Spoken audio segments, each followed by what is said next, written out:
mega church at Mariners. So stay tuned for that, guys. It's Kiwi of the Coast. I'm Kiwi of the Coast, the agent with the most tips, tools, and tactics for your home. Meet Kiwi of the Coast and team with the most qualified buyers for your home. Think Kiwi of the Coast when you want to sell the most. Client satisfaction guaranteed. Client satisfaction guaranteed. And welcome back to the Kiwi of the Coast Real Estate and Lifestyle Show. Hi, I'm Kiwi, your host, and this is the show with the most tips, tools, and tactics for that sophisticated real estate and lifestyle listener out there. You know who you are. Hey, it's the first day of spring show. We missed St. Paddy's Day. No pressure on the green guys. So this is show number 24. We're streaming live on Facebook and YouTube from this dinky little high-rise here in downtown Fashion Island, Newport Beach, California, on the VMix system. So, hey, as a reminder to what we got coming up, fantastic, because we've got Mariners Church new senior pastor Eric Geiger. He's here in the office, I kid you not, giving us the inside scoop on what's happening on OC's mega church, Mariners. So stick around for that. We've also got Sugar Shane's favorite segment, which is what's happening in the real estate market up the hill in Newport Coast. Sugar Shane gets very excited about that. And of course, I get excited about Carlos's Kiwi squeeze, because Carlos is going to squeeze the old Kiwi, and so stick around for that. So, man, before we get started though, let's have a quick team intro. Working hard on our next real estate presentation. We got Shane Gillum, our field specialist, Carlos Cepeda in technology and social media, and of course, Ann Stavin, our staging and interiors expert. And man, what a week it has been. And look, I think we got all the new haircuts. Look at this beautiful haircut, Cure of Supercuts, and Sugar Shane's got his haircut. And it's daylight saving. We're doing the show in the daylight, and we sprung forward. Boing. Yeah, but Kiwi, I got an extra hour to sell homes, right? You do, man, and you've been out going crazy. And, of course, if it rains, which it's still been doing, it's been crazy out there, we got better views. But, you've been going nuts with that extra day. We've had 24 hours, now we've got 25 hours, right, Shane? Yep. Something like that. Something like that. Yeah. I feel like it's always an extra hour every day of work here. Yeah, well, that's right. No overtime, man. Yeah, anyway. But Kiwi, don't we have some sad news from your country there? What's that all about? Well, it is. It's tragedy, actually. In New Zealand, 50 Muslims were gunned down in that mosque in Christchurch, New Zealand, by a crazed guy. We're not even going to give him any airtime because he's an idiot. And look, if you've ever been to Christchurch, which is my hometown, you won't find a friendlier city. It's a garden city. It's called the Garden City. And it's going to be really interesting to see how New Zealand deals with those gun laws. I know we're getting a bit political here, but anyway, it's crazy. And then all my classmates in New Zealand, down there in beautiful Temuka, where I was originally from, they're all, jumping out on this one. It's a big one. And, of course, it's not the only sensitive issue that we've had, because last week our guest, who's with us this week, had to cancel because he was dealing with those issues surrounding the Newport Harbour students' crazy action. And what was that all about, Shane? What did those crazy kids get up to? Oh, just an unfortunate situation. Some young kids that just probably don't know any better, and of course, social media getting involved.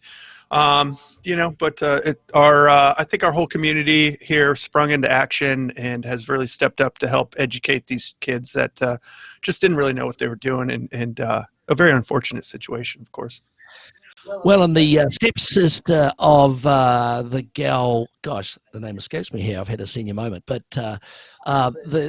who was in the Holocaust was here when those kids were given the Nazi salute and the red cups with the swastikas. Was all a bit crazy, but our guest has a bit of was involved in that just a little bit in trying to sort that out. So, but on a much lighter note, Sugar Shane has got some big news, right, Shane? Do tell. Yeah, well, So there it is. Very lucky man. I proposed to my beautiful girlfriend and now fiance, Diana. There we are in Pelican Point. That's about 4 weeks ago on Saturday. So a beautiful moment. Yes. Carlos did some good editing. And there he's going on down on his knees. He's got the rose petals in there. You have created a lot of trouble for me, Shane, in doing this program because I don't even stack up close to this. And there he is. He's on the point. I thought you were out there showing real estate and you're actually proposing with your girlfriend. There's the photographer in the top right hand there. And that's my buddy Brian. Big props to him. He was an integral part of that. So thanks, Brian. Oh, man. And the funny thing, you didn't see it in this clip, was when before Shane got there was this gal who ran down there. She got past the cauldron. She ran down there and she was working out and doing her stretching exercises. And you were trying to stall your gal, right? What were you telling her? Because she had no clue as to why she's on the point. Oh, man, right when I was walking down there about to do it, yeah, the little runner comes running by and stretching down there right where I'm planning on doing it. I had to stop Diana in the middle of the stairs there. Had to make up some excuses that quick on my feet. I was pointing out into the ocean. I was like, hey, honey, look at the whales out there. And she's like, I don't see any whales. And I'm like, yeah, look over there. Meanwhile, I'm looking down at the point, trying to give the girl the head bob. Hey, come on, let's go. Anyways, the longest 4 minutes of my life, I'll tell you that. For sure. Now, she didn't suspect, but now, of course, you're engaged. And do we know anybody that could possibly marry you next year? I mean, is there anybody you can think of that might be qualified to do that? He might funny be. You ask. I think there might be someone in the studio, in the office here today, right? Well, that's no a great pressure. No pressure. Well, guys, look, we have got the new senior pastor at Mariners with us, Eric Geiger, giving us the inside scoop on the Mariners Church, that mega church. And, you know, as he comes on, but you've been going to church a wee bit more lately, haven't you, Shane, with that situation? Have you been finding yourself on Mariners a bit more often? Yeah, actually, should probably be going even more, though. But I have done the Rooted program. I don't know if any of you out there have done that before, but a great experience, and Mariners, fantastic church. Just love going, and yeah, very fun. Hey, there's our guest. A big welcome for coming on. And the boys and I are a wee bit nervous, Eric, because you get to stand up in front of not hundreds of people, but thousands of people live every Sunday. And, of course, we don't even see our audience. They're out there in social media land. But enough of that. For those of you who don't know who Eric Geiger is, along with his beautiful wife, Kay, and their daughters, Eden and Evie, they're just out here from Tennessee, and they've come out to head one of Orange County's largest churches in Orange County, that's Mariners. And, right, Shane, he is probably the most down-to-earth dude. I don't know if I've ever called a pastor a dude, but he's the most down-to-earth dude you're ever going to meet. He's also a successful businessman and an accomplished author. And, you know, he's definitely the reason that Sugar Shane and I are spending a bit more time at Mariners. So pop his photo up on the screen. Let's get Eric on there and let's say hi to him so we can ask him a whole bunch of questions there. Hey, yeah, you guys are crazy. Hey, he's still there. He's still there. I thought we might have lost him. He might have lost him to about mega churches. And I don't know why I didn't get sunglasses and a T-shirt. I mean, you guys kept me in my regular outfit and didn't hook me up with some of your special sunglasses. Come on now. Well, you could have had my T-shirt, Eric, but I have not washed it since we started the show. Oh, get the Febreze. Hey, you're a busy guy, and we appreciate you coming in. Tell us a little bit about your background. Where did you grow up as a kid? Tell us all about it. Yeah. I grew up in the New Orleans area and was there throughout high school, and then after that went to North Louisiana, go to college at a public school, Louisiana Tech, and then God called me into ministry. I became a Christian at the end of my junior year in high school, right before my senior year, and then went into ministry pretty soon after in college, and then ended up in Miami, Florida as a teaching pastor and executive pastor, and then was in I was the senior vice president in publishing at a Christian resource company in Nashville, Tennessee, and then out here. So that's kind of been the short version. Hey, well, that's good. Well, you've already answered. How did you become a pastor and your calling? But vice president of Lifeway Christian, what was that all about? What sort of a business is that, and how does it help you now that you're at the helm of Mariners? Well, it's a great question. So predominantly my role was overseeing what was called the resource division, which was creating resources for churches and for Christians. So a lot of publishing, so Bibles and books and Bible studies, but also events that kids ministries and student ministries would go to, and we served about 60,000 churches a year. So it was It was really a great team, a lot of fun. I really enjoyed, and I've wrestled when I left there, like what exactly would I take from that would help me in the role here, and I think scaling a team and learning how to lead a large staff, that will probably be helpful. Right. So now you're not a Midwest guy. You're a Southern boy. You're a Southern boy now because you're talking about New Orleans and Louisiana. And Shane's going to ask the next question here, unless I got to ask it. Yeah. Go, Eric. How did Kiwi likes to talk a lot? You know. Now, how'd you find Mariners, or how did Mariners find you? It's a really cool story. I was actually out speaking in Orange County about a year ago in February, and while I was here, I just had this sense, and after becoming a Christian in high school, there's moments in my faith journey where I really felt that the Lord was impressing something on me. I've never heard his voice audibly, but where I sensed that he was leading me in a direction. And in February a year ago, I was out here speaking and just had a burden, which I really believed was from the Lord for this area. And I had committed to be at Lifeway for a longer period of time.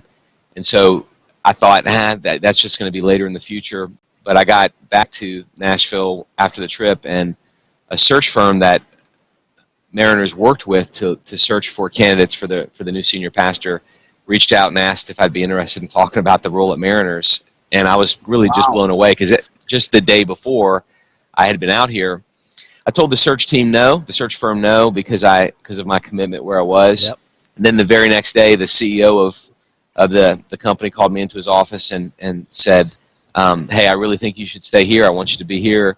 But I know you wrestle at times with going back to serve one church and, be a pastor of one church.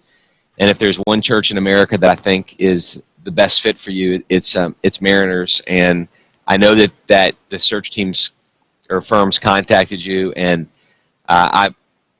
even though you've committed to be here longer, you have my blessing to talk to them. So that was in February, and that began. It was really cool.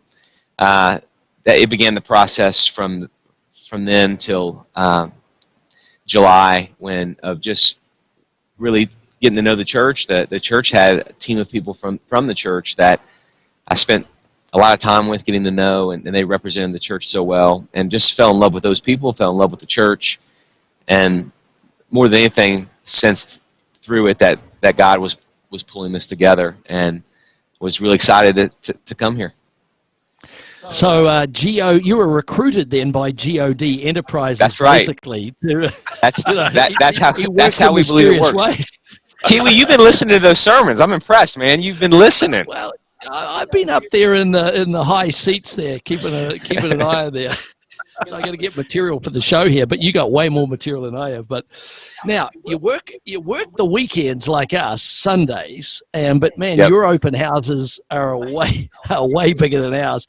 So how do you prepare for that Saturday and Sunday intensive program? What goes into getting ready for that? It's really the hardest thing that I do. Leading a team and dealing and working with people throughout the week, that I love that, and I love sermon prep, preparing a message, but getting into the message and really believing you've heard from the Lord and this is what He wants me to say. It's a lot. It's really grueling work. You just gotta keep your butt in the chair and your nose in the Bible and listen and really hear from the Lord on what to say. And I probably spend 20, 25 hours a week when I am preaching in sermon prep. And then the fun part is what you're seeing on the screen. The hard part is all the work behind the scenes. No, and I got to think, are you nervous when you walk out there? I mean, that is a big stage. Yes. And there is a lot of eyeballs on you. Yeah, what's it feel like standing up on that stage in front of not hundreds, maybe thousands of expectant people? It's a big production, large band music, lots of talented people involved in the day of celebrity, movie stars, anyone else. You know, I mean, you got a lot of people looking at you. What's it feel like standing up there? Yeah, it's very humbling. Ultimately, you know that people are there and with all different struggles in their life, and some with hopes, and some have just had a really rough week, and you're trusting that the words that you're going to take from the Scripture are going to meet people right where they are, and so it's humbling because you know the moment's so sacred. You know you don't want to waste the moment, and so obviously I do get nervous, and then I just try to remind myself that the Lord's He's always used His word, and He's gonna speak, and He's gonna encourage people, and at the end, I'm going to ultimately stand before Him and give an account for what I say, and so I want to just be as faithful to Him as possible. But I want to serve those people well. I love the people, and even during the week, I'm thinking about. I mean, every now and then I think about guys like you, people because we've gotten to know each other, and I think, is this going to encourage Kiwi? Is this going to impact Shane? And because I want to take the truth and really, by God's grace, bring it to real people, Yeah, well I think it really impacted my life, so I appreciate that. It's been fantastic getting to know you, and I consider you a true friend now. Yeah, same here, man. Well, I want to know how come you're speaking to my issues right there, and we haven't even spoken that week. I mean, I'm going, this dude's talking to me, and he's like, "Whoa, wait a minute, Eric, you didn't. How come you know that? I've bugged your house. I've bugged your house, Kiwi. I think so. You must listen through my my Galaxy S9 on the GOD app. I think the GOD app. But as Sugar says, there's in this day of celebrity, and I know we've talked about that before the show, and with everybody being so captivated by who's up there and who's got the presence, and movie stars and all that. How do you keep yourself grounded? Because look, after a few months, everybody knows who Eric Geiger is. They see you, they know who you are. How do you keep those feet, man, on the ground? Well, you've met Kay, my wife, a bunch. She for sure. She's so unimpressed with me, right? So, and that's. I don't believe that. We're going to talk about her in a minute, boy. You're not going to get off that light when it comes to talking about that. I still haven't gotten over the fact that I'm just a normal person that has been forgiven by God, and so I really don't feel at all, and I don't want to feel like important anymore. I just want to be a regular guy who has a very important message, and so I think I still have the same friends that I've had for years that I still talk to, and I have I got married really young, same wife, and my little girls they know me as daddy more than they know me as anything else, and that's what's most important. So those things keep me grounded. And keep your and it resonates. So what you're saying is you're a conduit. You're not the pot, the bucket at the end of it. You're the right. Conduit, so to speak. So sermons in a weekend. I mean, we were trying to figure it out. How many sermons do you do, and how many people come to watch? How many people see you, in person, online, or rather than see you, see what happens and get the message from Mariners? What's that audience? Each weekend will depend. At Christmas you'll have, I think, we had about 25,000 or so people at Christmas that were there live. Wow. And then on a given week you might have 10,000 or so there live, and 3,000 or 4,000 that watch during the live stream.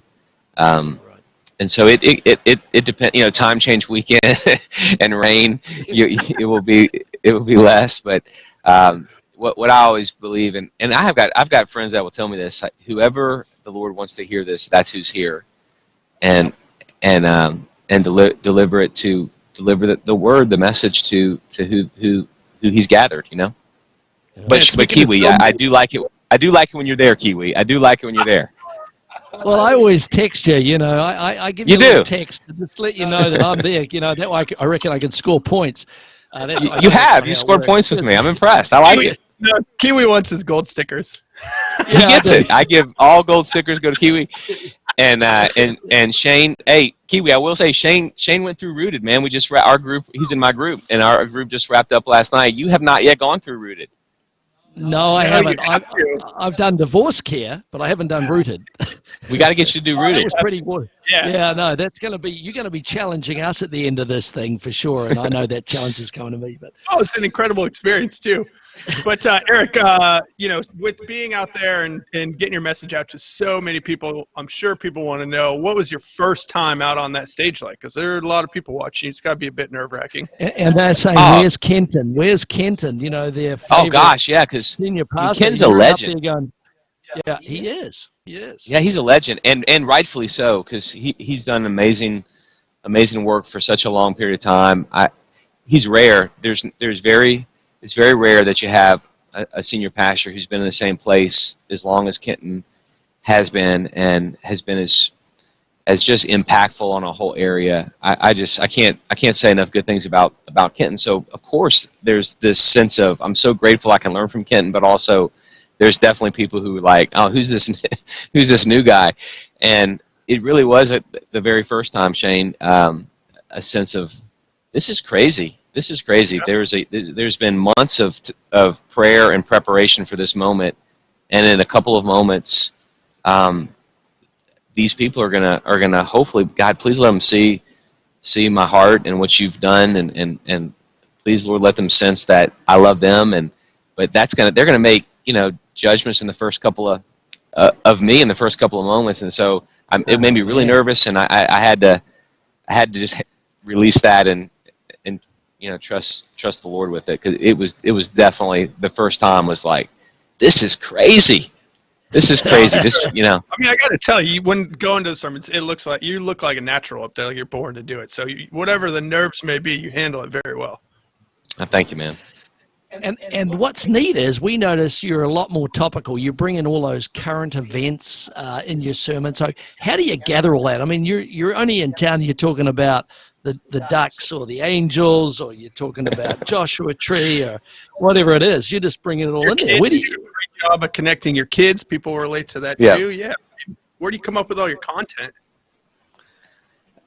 So you know, I start with the passage that I'll teach, and then I just think of, God, please give me creative ways to communicate it. And then just in my regular life, I'll see things.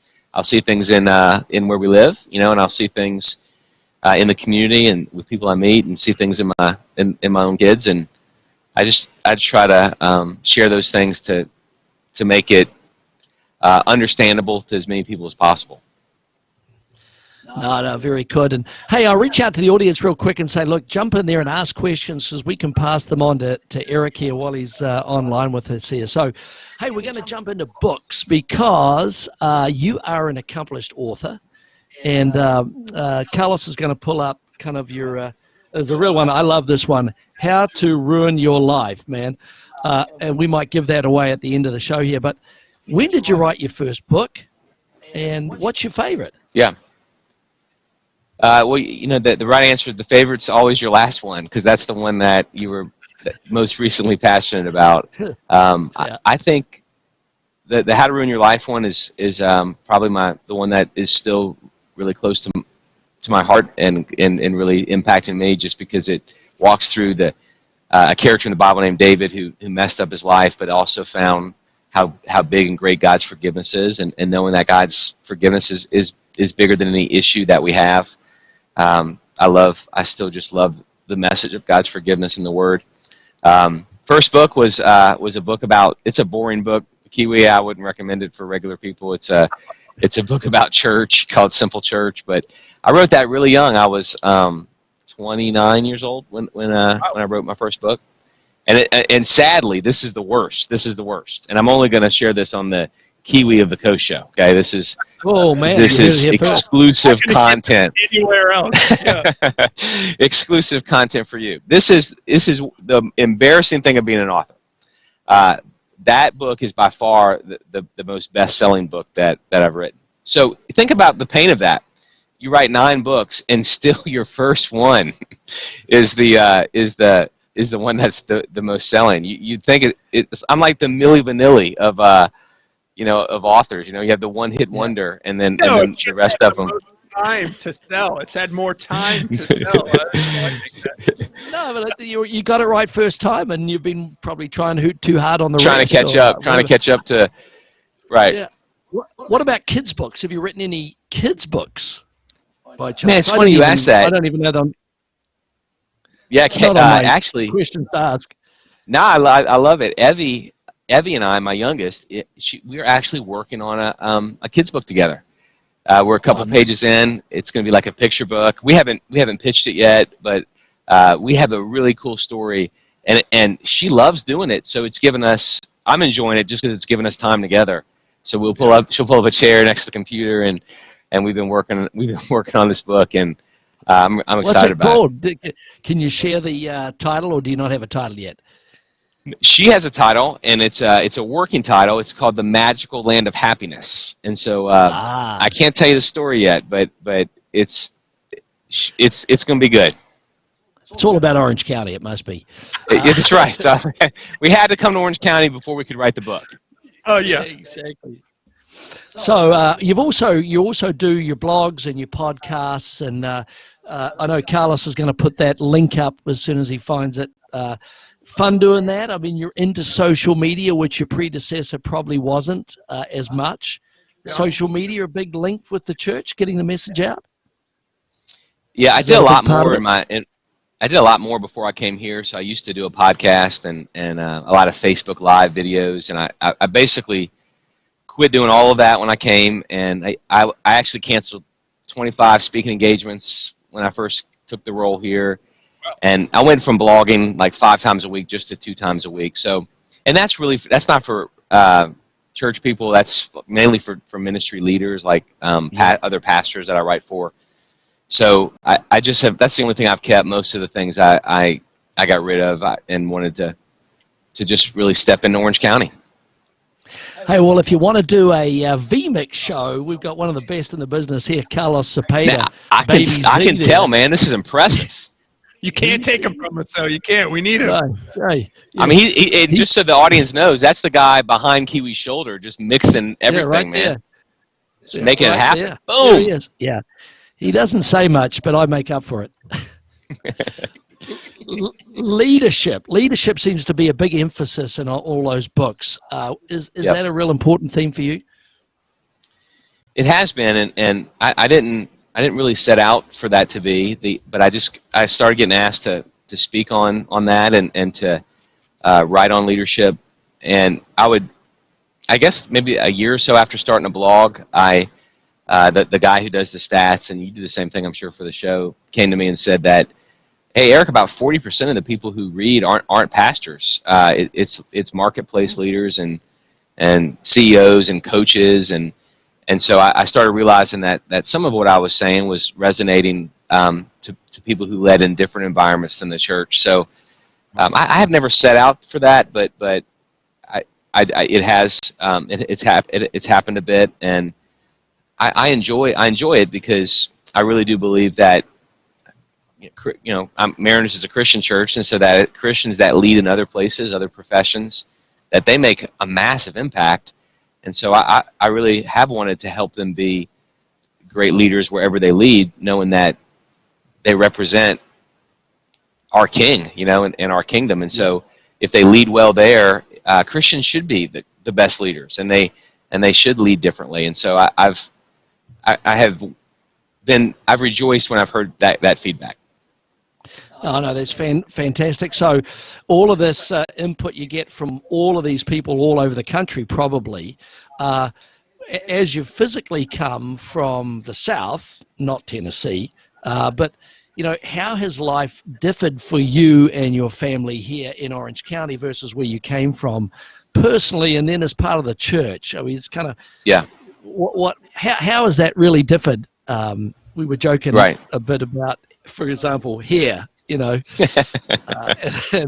the different emphasis that people place on here. Anyway, That's so personally funny. and as part of the church. Yep. So we lived in Miami for 8 years, and I think Orange County and Miami are not the same thing. But in terms of the size of the county, Orange County, in terms of the number of people, and Miami-Dade County are two of the largest counties in the U.S. The diversity of Miami, the diversity of Orange County, we loved our time in Miami. It's a very Latin culture, very Hispanic culture. The diversity in Orange County there is the Hispanic influence, but there's also a lot of Asian and Indian and really all over. And so the diversity of Miami we missed when we were in Nashville. And so when we came to Orange County, we loved we love the diversity here and love the diversity of our church. Being in Miami, we fell in love with living on the coast. And so being here, we love, the water's colder, but it's beautiful. It's more beautiful here than anywhere I've ever lived. I wish the water was warmer because I still hate cold weather. When you live in Miami for 8 years, I mean, your blood thins out and you can't stand the cold. The adjustment as far as with people here have just been great in both our church and in Orange County, and so it's been so great for us. We've enjoyed conversations with people inside the church and outside the church. It's been a great time. So Mariners, of course, from my perspective, is rooted in a pretty affluent area, Irvine, pretty wealthy, and compare with other churches that you've been with or been related, to, what's been different about this Mariners campus? What's been different? What's been the same? And then, of course, Shane's always got a question. Also, have you had any new challenges you hadn't expected? Yeah. Come here. Yeah. So it's hard to answer that question. I can go both ways, really. I'd say in many ways, a lot of the problems that people face and the struggles that people face, they are common in different places. Yet there are some things in Orange County that are going to be exaggerated versus other places, But Miami was where our church was. There was a very affluent area. Yet Miami also was surrounded with a lot of needs and poverty. And I'd say the same thing in Orange County. And we have very pockets of a lot of affluence and a lot of influence, but we also have a lot of needs and a lot of pain and brokenness in people. And that's one of the things I love about Mariners that really attracted me here was there is a lot of people at our church that want to step into serving the culture, serving the community. And so it's not Mariners isn't a church that's just like, hey, we're just going to collect a bunch of Christians. But no, we want to send people out to really influence the culture and influence the world. And I love that. So that when you talk about a challenge, Shane, sometimes in a church, it's hard to get people to think outside and to care for people on the outside. But Mariners has for years, and a lot of it's the influence of Kenton and Lori, his wife, just for years have thought that way about, hey, we're here to serve outside of our church. So that has been a blessing coming here. While in some places it's a challenge to try to get people to think that way, Mariners has already thought that way. So that's been great to be a part of. They're an outward-looking church already. It is. They're like projected outwards beyond the campus, so to speak. Yeah, absolutely. That kind of leads to Shane's next question here about your goals. Well, yeah, your goals. Also, goals. I'm sure you have some goals. What's your main goal or mission in the congregation there? Yeah.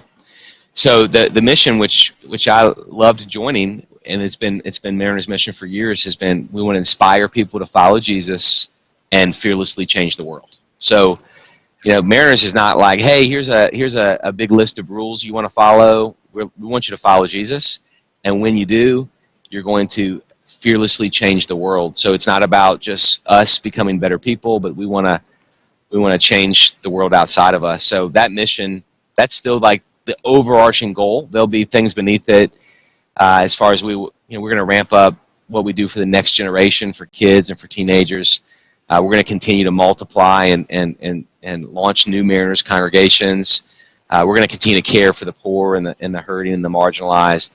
But all of that fits under the follow Jesus, change the world. Yeah, no, that's very cool. So you don't need any help figuring out what the vision or the goal for this church should be. I mean, it's boom. You just said it right there. Yeah. Who helps you? Who's on the squad? Who's on the team? The other pastors. I mean, You've got a big support group there. Who do you totally rest on? Incredible team. In fact, Beth, who's our executive pastor, you know her, Kiwi. Hi Beth. Yeah, I do. Yeah, she's amazing, and she leads the team day to day with me, and our executive team of pastors. They're incredible. It's a team that was there, and I've started to hire a couple of new players to that team that I'm excited about working with, and then we have a team of elders.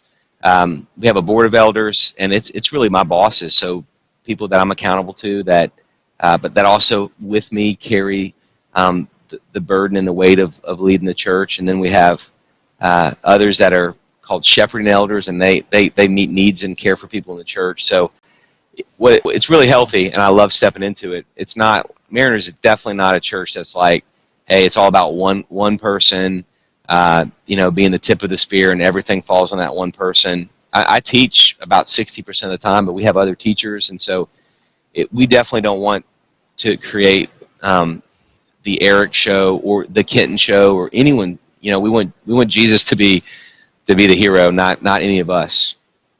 No, you're right, and that's smart there. You're not as self-indulging as the Kiwi the Coast show, that's for sure. No, man, this is good. I'm loving this. This is good. I like all the pictures behind me. Yeah. Yeah, it's a little self-serving, we know, but it's better than being on a shopping cart, So, hey, so if there's one thing you would like to achieve for 2019, what would that be, as it relates to the church?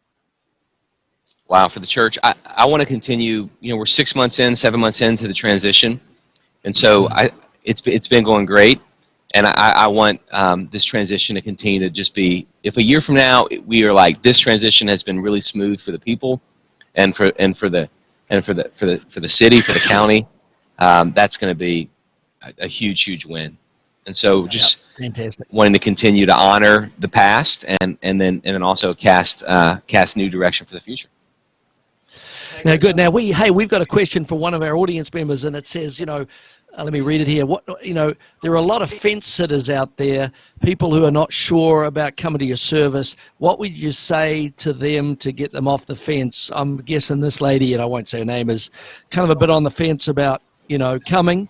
What would you say to people that are on the verge and would like to come, but maybe they had a bad experience going to a Presbyterian church like me? What would you tell them? Yeah, I love the question, and I'd say I believe if you come, that you'll come in an environment that isn't embarrassing or threatening to you. It's some would say it's a safe place to hear a dangerous message. So, like no one's gonna say, hey, if you're new, stand up and introduce yourself. So you can come and check it out in a safe way.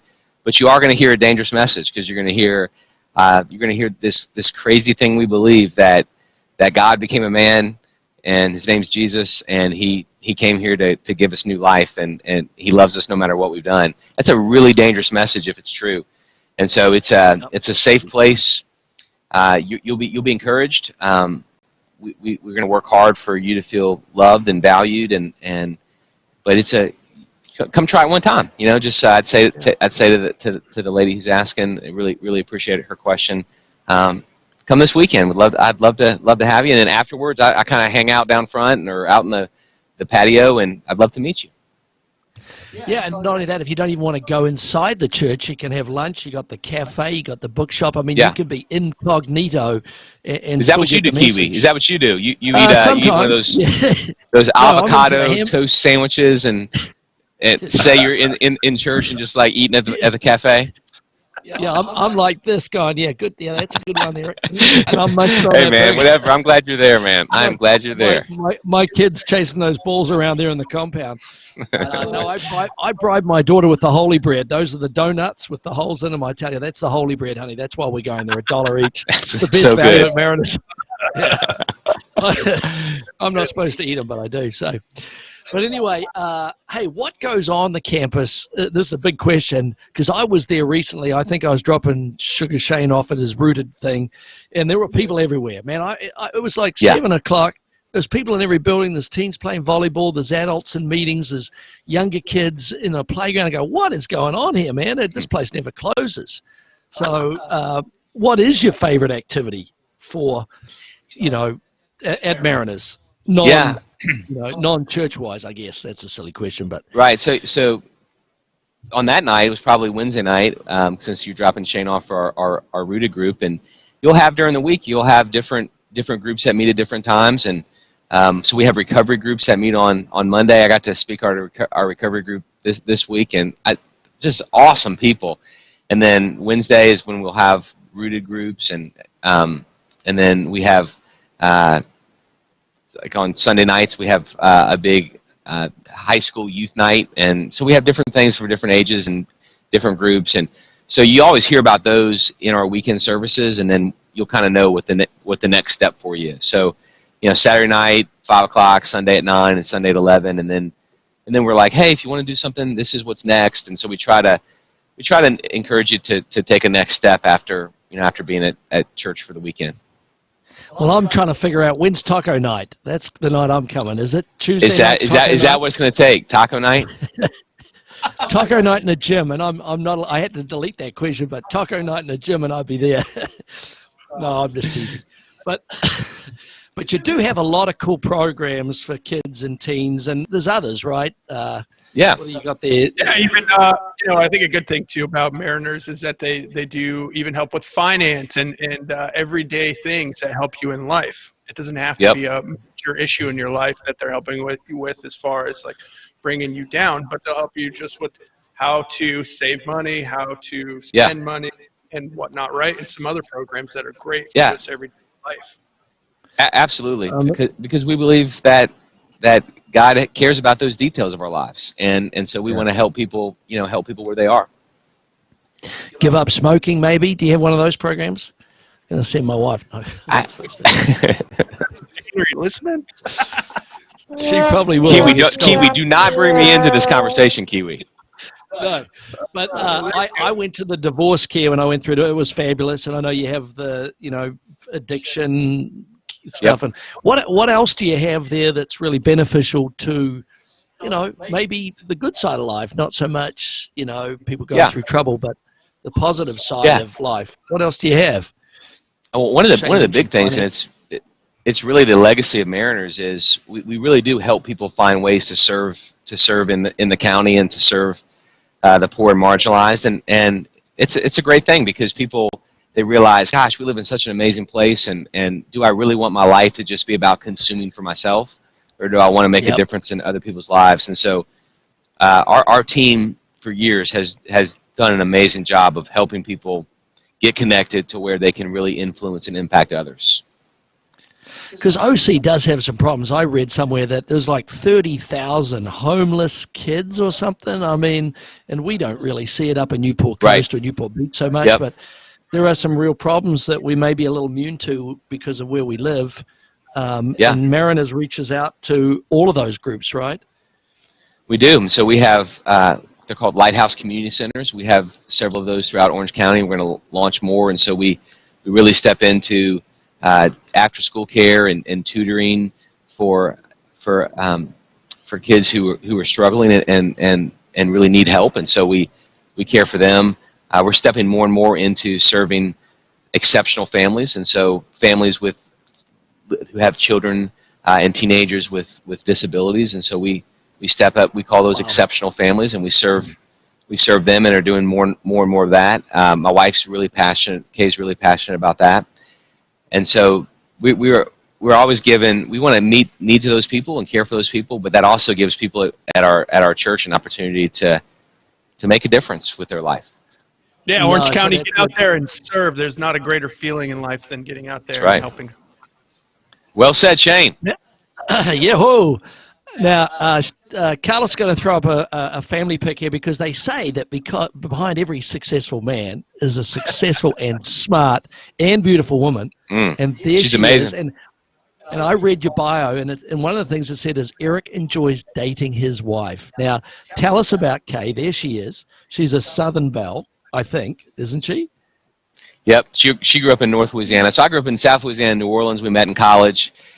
She is amazing, and she I don't know how she never runs out of energy, but she never runs out of energy. She's extreme extrovert and amazing with people, loves people.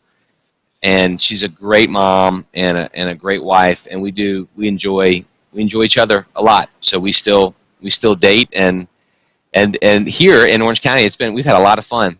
Our first 7 months, 8 months here, just exploring Orange County together.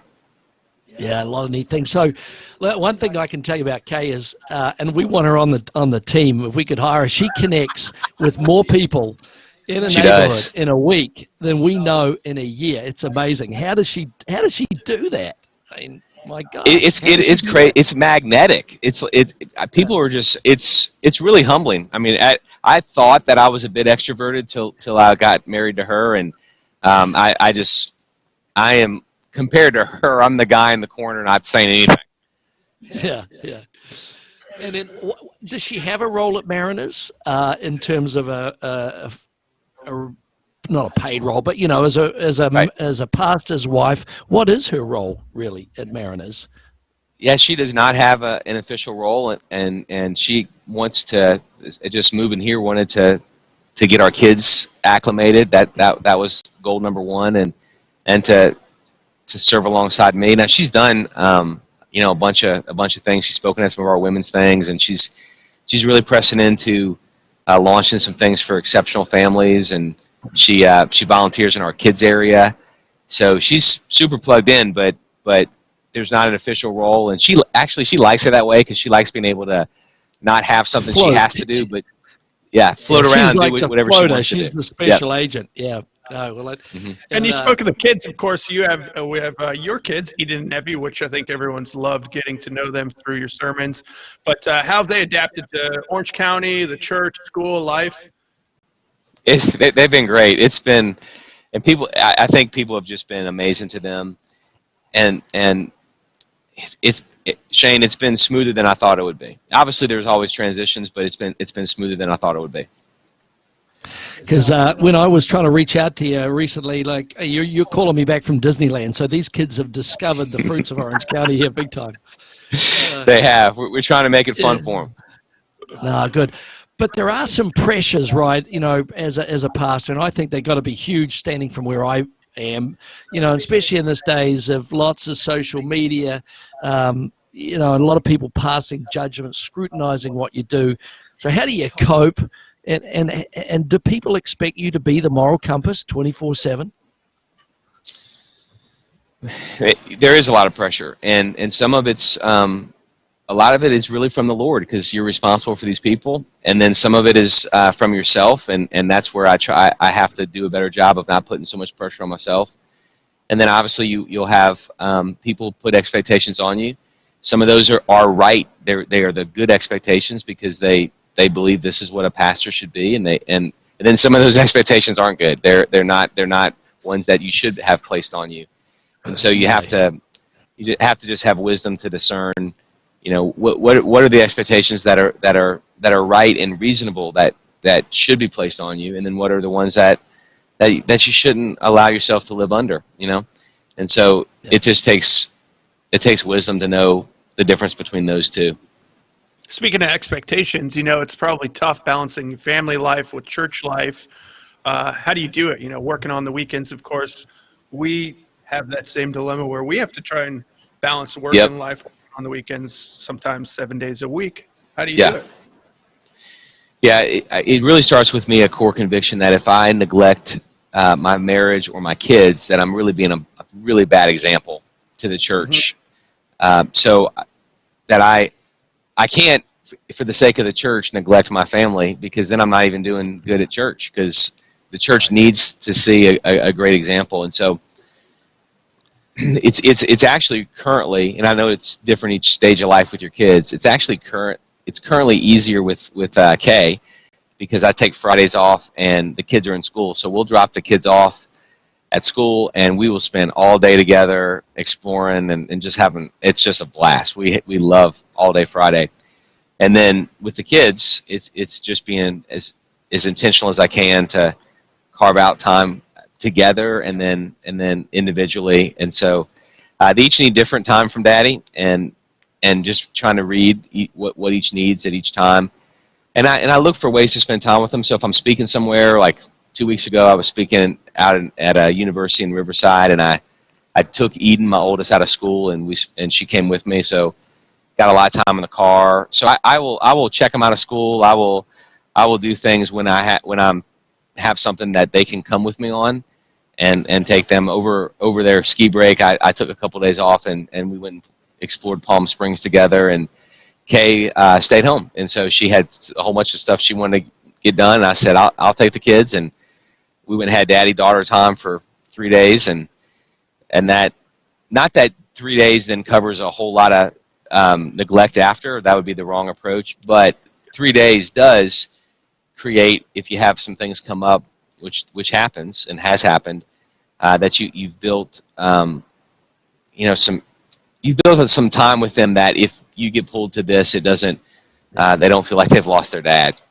Yeah, sure. Yeah, I think it's it's what all dads really should strive to, because we do work hard. Orange County is one of those places that, look, the sun always is shining mostly, and the weather's good, and there's not a lot of downtime, is there? I mean, right. You have to make that down. It doesn't snow, so you're like trapped inside for a week.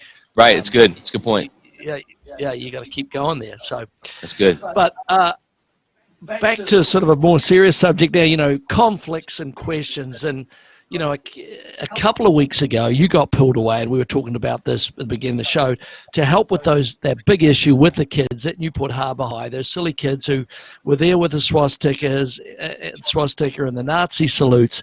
So what role did you take in a situation like that?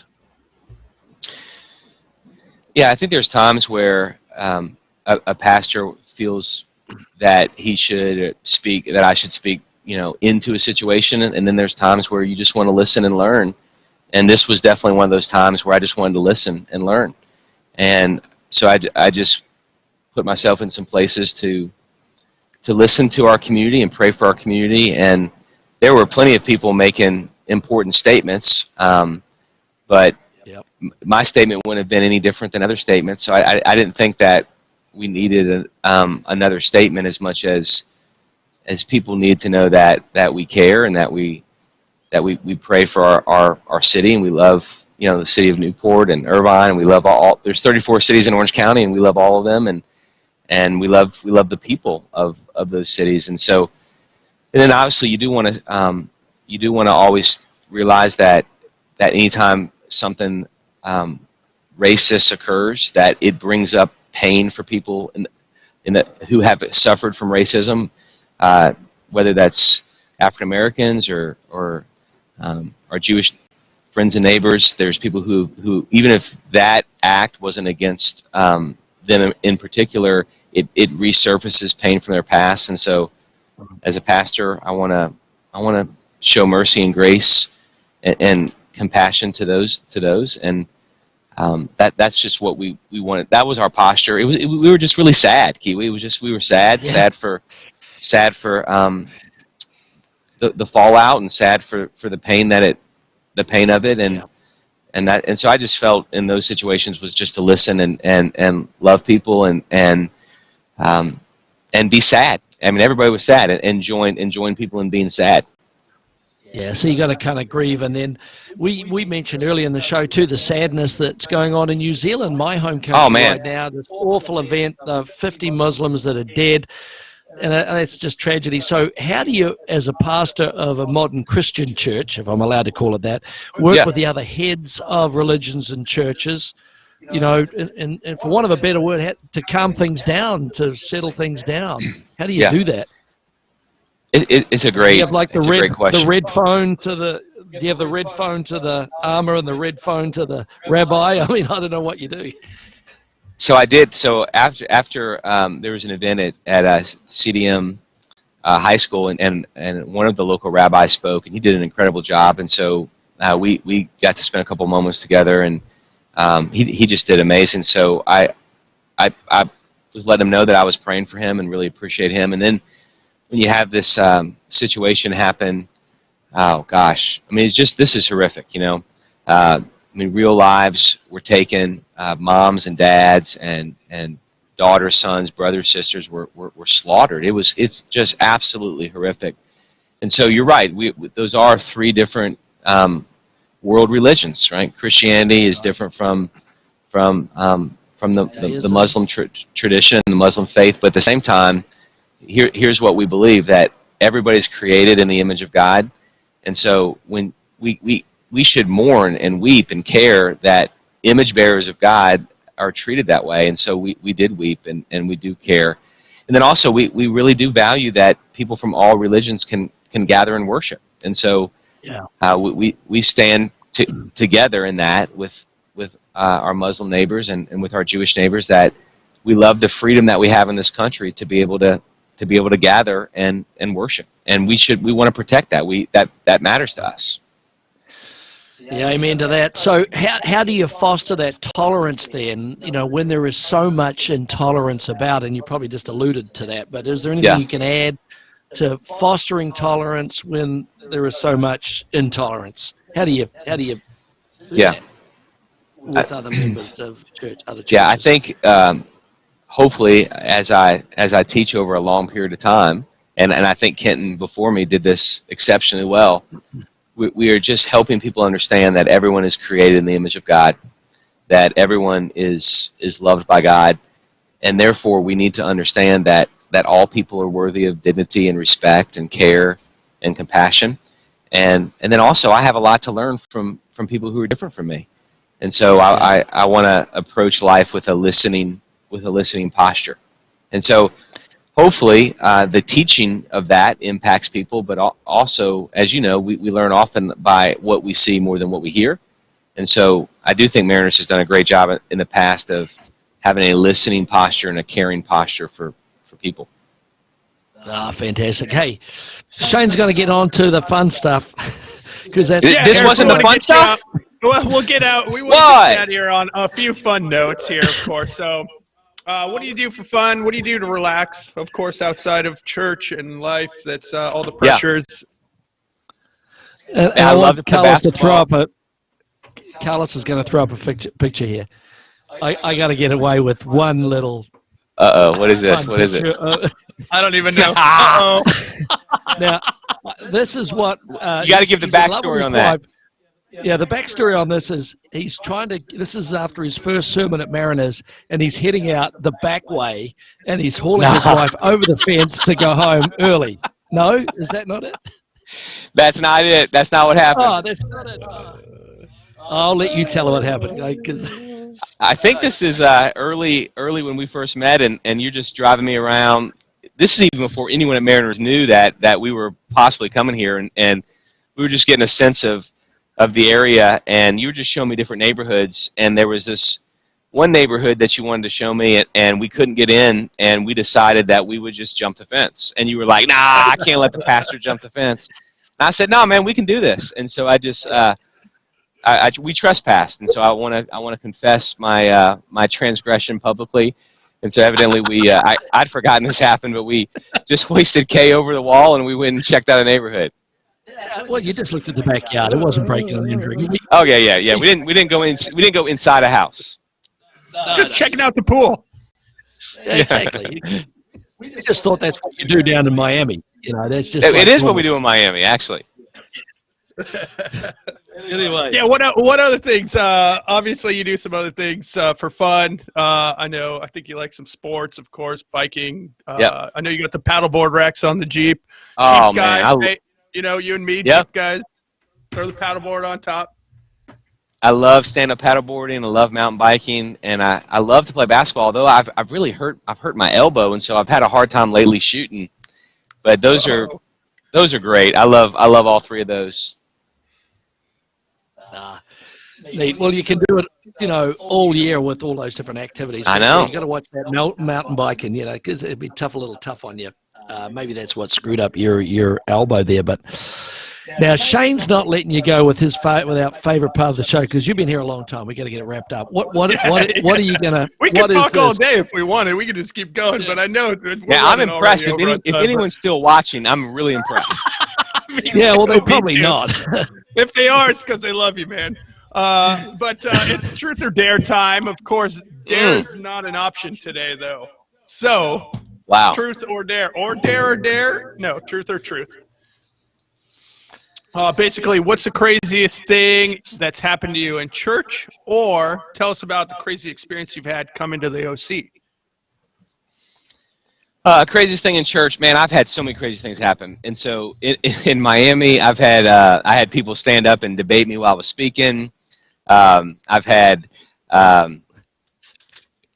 people make crazy suggestions, and so like we had a campus right off South Beach, one of our congregations, and I remember one night talking to a guy who assured me that every night over his house a spaceship flew and like an angel would come and talk to him and he'd see Jesus every night and so you get some crazy stories like that. And then here in Orange County, my hair's thinning out a little bit in my old age, and evidently some people have noticed it, and multiple people have made suggestions on how to grow my hair. So Kiwi, I don't know, man. I don't want to admit that. I'm only admitting this on the show. So your hair is really good, man. You got a spike. I did this. Look, I paid top dollar. This is from Supercuts. You can't go better than Supercuts. Impressive.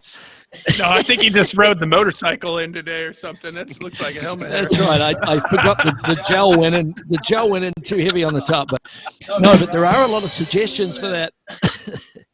I'm sure your congregation has a lot of suggestions for you if you have any of those issues, and we won't go there anymore. Yeah. Please do not bring it up. No. Even though you did bring it up in a sermon, you did. So that's that's what happened. It's my fault then. I take full responsibility. Free game then, right? I guess. Yeah. Anyway, look, that probably about tops it up. You've done us proud. We feel blessed to have had you here. And Carlos, Shane, any last questions? I got one last Eric? question. I know you're a big basketball fan, honestly. So who you got in the tournament? Man, I went Duke. I know that's not like a risky move, but that's all right. I did too. You got to do it. I did too. I put LSU getting kind of far, and then I think I might have put Michigan in the Final Four instead of Anteaters. UC Irvine, huh? I did put Anteaters. I did put Anteaters further along, but I did not to the Final Four. But I'm full on Anteater right now. Yeah. Go Anteaters. Anteaters all the way. Yeah. Hey, well, listen, I've never done this on a Kiwi the Coast show, but look, when you've got the senior pastor of Mariners here, and we're always worried about our business here, so can we ask you for a prayer for not only Team Kiwi, but for Coldwell Banker and all our clients out there buying and selling homes? You know, Absolutely. Can you give us a good one? I mean, we would hold hands if we could. Yeah. Yeah, we'll do. I'll pray right now. I'd be honored to. Let's pray. I'm ready. Yep. God, thank you so much for Shane and Kiwi and the way that they serve their clients. And I do pray for all of Coldwell Banker and also all who are being served by this group. I pray that those who are looking to buy, that you will lead them to the exact right home that you have for them. And for those who are selling, Lord, I pray you give them wisdom in that decision. And Lord, I pray that you ultimately would bring peace and joy into the lives of everyone involved, knowing that you're the only one who ultimately delivers on that. And so, Lord, please bless even those who are hearing this webcast tonight. I ask that your blessing and your peace and your grace would be on them. In your name I pray. Amen. Amen to that. Man, that's the best. That's the best thing you could have said there. Hey, that's a new thing. I've never gotten I've never had an automated cheer go in on a webcast after a prayer. So this is a new experience for me, Kiwi. Well, it could be one of these. Carlos has got a few more sound effects up his sleeve. No, don't do none of it. Uh-oh. Anyway. Hey, look, it's been fabulous. Thanks so much for coming on, and we'll let you go home to your wife and your kids there. It's already 7:06. We've gone way over. Thanks again for coming. We're going to get on with our real estate section, and you're welcome to stay, but you probably had enough. I'm going to head on and kiss those kids goodnight. Thanks for having me on, guys.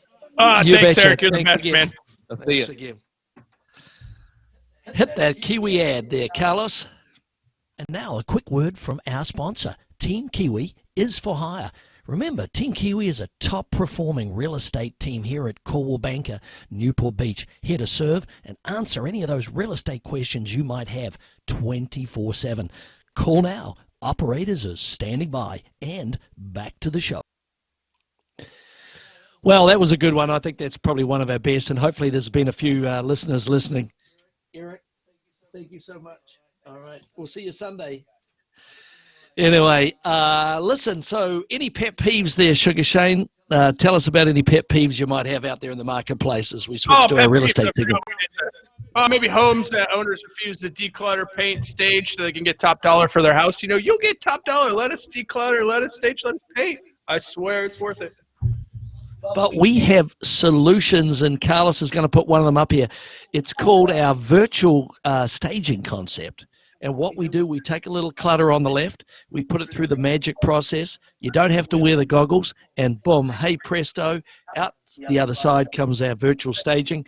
It saves a lot of money in staging. It's a little bit of disconcerting when the people show up because it doesn't actually look like that when you show up. But visually, it's been a good concept for us. So anyway, yeah. Now it's time for that spoonful of sugar, as Carlos teased that up. Now it's time for a spoonful of sugar. And this is where Sugar Shane gets the lowdown and gives us the lowdown on what's been happening up the hill in Newport Coast this week. Hit it, Shane. What's happening?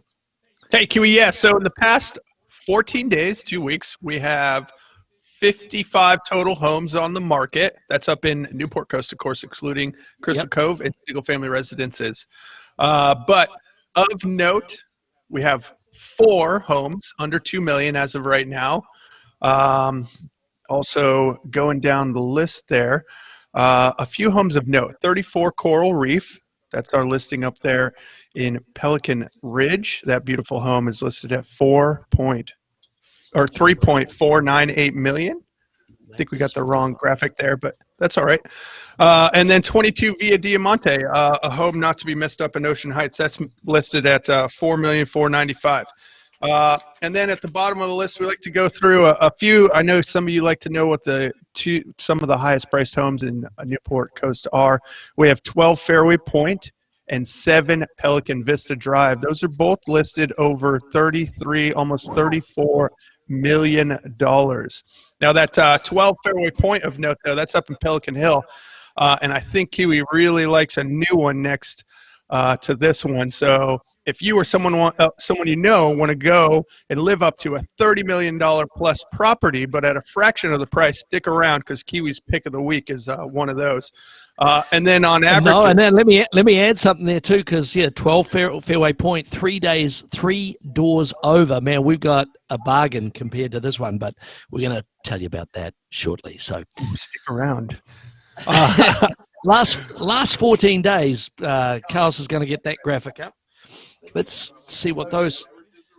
Yeah, you want to do the averages real quick? Averages Up in Newport Coast right now, we got 137 days on market.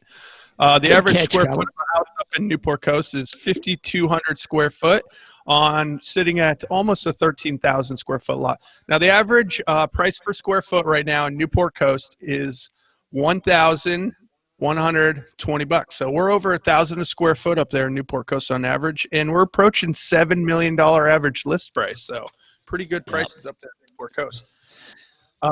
So back, the last 14 days, we could switch over to that graphic.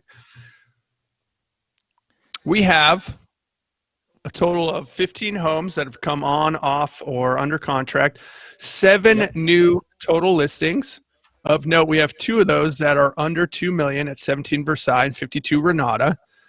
We also have 27 Via Diamante. Now, that's a non-view up in Ocean Heights, listed at just shy of $3.5 million. Now, that is the same floor plan as ours at 22 Via Diamante, but on the non-view side. So it just goes to show you the price difference of view or non-view. Yeah, that's about $1 million, right? That's about $1 million going from one side to the other side, the non-view to the view side. And by the way, both of those homes are going to be open this weekend, Saturday 1 to 4. That's the 23rd of March. Come take a peek. They Come don't and have call a it little $1 selling million on block. for nothing there, Kiwi.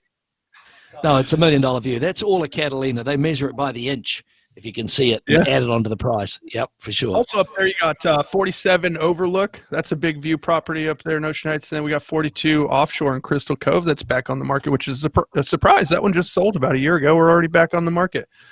Yeah, and that's a non-view. Beautiful inside, though, isn't it? Non-view custom. Beautiful home. Beautiful home. And then under contract, we have 5 properties that have gone under contract. Of note, 30 Via Rubino, also in Ocean Heights. Lots of action going on in that neighborhood. 12 Surf Spray, that's gone under contract. 23 days on market at a property over $6 million. Just goes to show those higher priced properties are still selling quick if they're presented in the right fashion. And then, of course, 11 Pelican Vista. That's nearly $14 million. Long time coming, but beautiful views up there. That's been on the market for quite some time. And then on our closed homes, we only have 3 closed homes. We lost one of our under $2 million at 4 Belfort. That's a pretty well-positioned 5-bedroom home over there. And then also 21 Shadowcast. That's a nicely remodeled canyon and ocean view property up in Pacific Ridge, priced just shy of went out the door for just shy of $3.5 million. That was a beautiful property. Yeah, they did it nice. They redid it inside. It was all beautifully done and had some views of the ocean and the canyons. It was fantastic. And just comment on Belfort, which is in St. Michel. Big shout out to all the St. Michel folks. That home sold 3 years ago or 2.5 years ago for about the same price. So things have flattened out a little bit in terms of price appreciation. And Fort Belfort is an example of that situation occurring there. So cool. What do we do on preview, Sugar Shane? Oh, glad you asked. Where were we? We started up there at, I think, 15 Stone Pine. Now, that's a beautiful single-level home, actually, with pretty spectacular views I saw today. That was a good property for someone looking for a single level. Got the high ceilings. Big views from the bedroom, big views from the living room and kitchen, of course. Maybe use a little updating, but that's a good home. Yeah, it was on the highest street, wasn't it? And supposedly there's an offer on that one. It's going to go quick at $2,690,000. So we're reaching out, aren't we, Shane, to all those single-level buyers out there that want the master down because it's down. We better get them in there quick, right? Got it. Yep, for sure. 27 Via Diamante. Of course, that's up in Ocean Heights, as we talked, across the street from ours at 22 Via Diamante. That's the view versus non-view, of course. 54 Anjou, if you want a condo. Yeah, a little condo. Yeah, a little starter home condo in Summit neighborhood. So you can walk to the school on that one. Priced at $869,000. Look at it, it's only 1,284 square feet, but it is 3 bedrooms, 3 bathrooms. So if you want a starter home, that's kind of where they're at price-wise. Yep. I went and looked at Bandol, Sugar Shane, 14 Bandol, nicely presented. The sandwiches were pretty good. That's our friend Matty Kosh presenting that one. He needs a little help with his staging, I think, on that one to get it sold in the color palette, just to be perfectly honest. Anyway, 2598 non-view. Yeah, non-view. I think he's overpriced just a tad on that one. It's a nice plan though. What's nice about the backyard, it opens out to the backyard, and then it opens out to this open space, which is unique to that particular neighborhood. It's like a park that it opens out to just at that particular location at 14 Bandol. Fabulous. You went to Skycrest, though, didn't you? Did you look at Skycrest, Sugar Shane? Yep, we went up to Pelican Crest there, 9 Skycrest. Not getting the ocean views, but big lot, big open home. Lacking the staging, not much in the home there, but priced at $7.8 million, almost 6,900 square foot home. And word on the street, they got an offer they're working an offer around $7 million, I think. So we'll see if that sticks with her. 47 Overlook. I think you went looking for that one, didn't you, Kiwi? Well, I went looking for it. Silly me, it started to rain. I was on the wrong street, and I was calling Fuzzy Fawaz and saying, "Where's your listing, man? They're putting the floors in. This can't be the right house." So that was my bad. I didn't get up there, but that's a nice view home up there, $5.5 million. Pretty good square footage on that one, but it's over 4,000 square feet. Again, there's that $1,337, Shane, per square foot. It's a lot of money asking. It is. It is. Yeah. So we're gonna skip ahead to. Is it? Yes.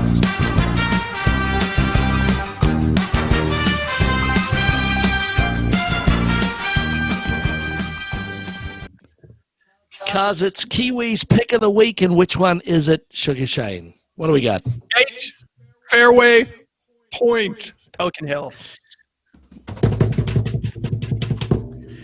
Hey, it's just on the market for sale. It's in one of the best locations. Overlooks which golf hole, Shane? The best hole, of course, on Pelican Hill. Pelican Hill Golf Course. It's got the harbor. It's got the ocean. It's got Catalina. And look, it's just down the street from the one that's 33 million, and we're only 8 million. So you got 8 million, or you can go three doors down for another, do the math quickly, 21 million. No, I didn't do it the math quick. Fantastic views, too. Great golf course, Catalina, looks down the harbor, views from all over the place. Lots of options with this house. Big lot, 20,000 square foot lot. Home sits at just shy of 4,700 square feet, but really feels a lot bigger, doesn't it, Kiwi? No, it does. It feels like it's about a 6,000 square foot home. And talking about that, the owners developed plans that are in the second plan check to expand it to about 6,500 square feet, go from 3 cars to 6-car garage, and really make it superb. Here's a little clip of the entrance to that home.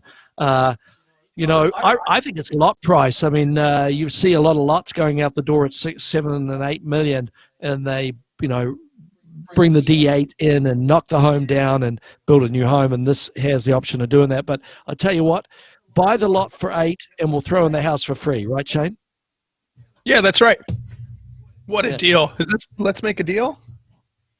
I think this is Let's Make a Deal, and come see it on Saturday. We'll be serving Shane will be there on Saturday, won't you, Shane? Yeah, you're there on Saturday. I'll be there on Saturday, 1 to 4. Love to see you all come through. There's lots of options, like I said, for this house. List Make a Deal. How about that? List Make a Deal. Let's make a deal.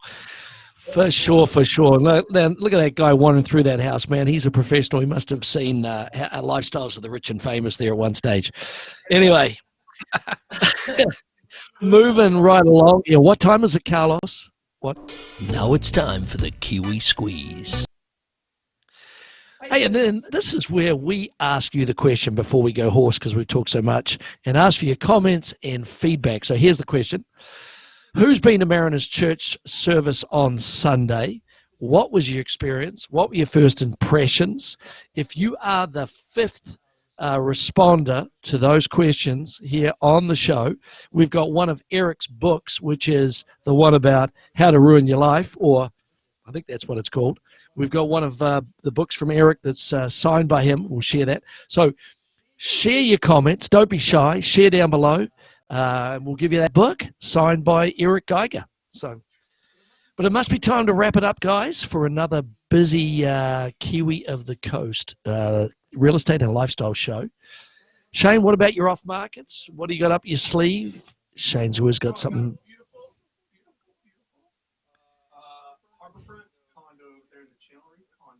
You do. It's fantastic. Penthouse level, completely remodeled. This baby has been taken back, reconfigured. Some of the best views in the building. You get the wedge, you get Catalina, you get the harbor, you got boat dock access, you got a pool for the community, you got hot tub. Very contemporary design. One of the coolest units I've ever seen over there. But I'm not going to tell you which one. You're going to have to give me a call. I'll give you more details, and maybe we can take a tour if it's the right fit for you. Yeah, if you want penthouse on the water on the channel and below 3 million, this is the one for you. So 28 Stillwater is still under construction. That rain set us back about 30 days to 6 weeks. That's in Pacific Ridge. So if you're looking for a brand new looking home where they've moved the kitchen from one side of the house to the other, added bedrooms, man, this is a fantastic home. 65 Fanlight, if you want to go to Irvine, very interesting story behind this house. The owner was in the nominations for the Academy Awards for special effects. So we've got his house listed on the market here very shortly. And if you can't find a home, call us for the off markets or go to kiwispocketlisting.com and we'll show you. So there it is. There's the website right there. Hey, must be time for a last ad before we sign off for the night. Hit it, Carlos. Go now. A quick word from our sponsor. Team Kiwi is for hire. Remember, Team Kiwi is a top-performing real estate team here at Coldwell Banker, Newport Beach, here to serve and answer any of those real estate questions you might have 24/7. Call now. Operators are standing by. And back to the show. Hey, guys, any last comments? Carlos has been very quiet, but his little fingers have been working very feverishly. Anything to add there, Carlos? No, I just want to say a big thank you to Eric. That was a great interview. It was great having him on, and a lot of great information from him. So thank you to Eric. No, well, you'll have to come to Mariners one of these Sundays, bring the wife and kids, and I'll shout you a donut. What about you, Sugar Shane? Fun being back on the show.